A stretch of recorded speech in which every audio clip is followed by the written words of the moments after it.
because the government has spent 2 decades insisting that the Terrorism Act is neutral. It's principled, that it's based on threat and insulated from politics. It's independent of all of that. They've told the public the list is sacrosanct. They have told judges it is evidence-led at all times. They've told Parliament it reflects objective risk. And then, without any attempt to explain the contradiction, they remove a violent, extremist organisation from the list at the exact moment they criminalised an anti-war group at home. And once you see that, you cannot unsee it. And once a court sees that, the government's authority over prescription is no longer taken for granted. Because the very thing the law relies on, public and judicial trust in the neutrality of designation, has been ripped apart by the government's own actions. The state engages the HTS when it wants leverage in Syria. Assad has gone. The people who got rid of him, well, they're now convenient to be made allies.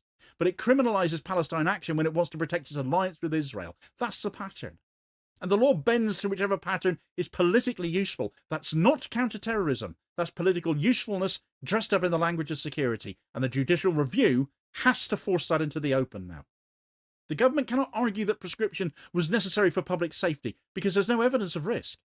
Palestine action has never harmed anyone. There are no weapons, there are no plots, there are no cells, just red paint.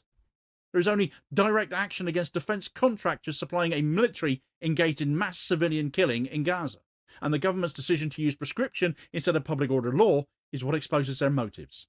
Because if this was just about disruption, they could have used civil measures. There are ample amounts of them. If this was about safety, existing policing powers were enough.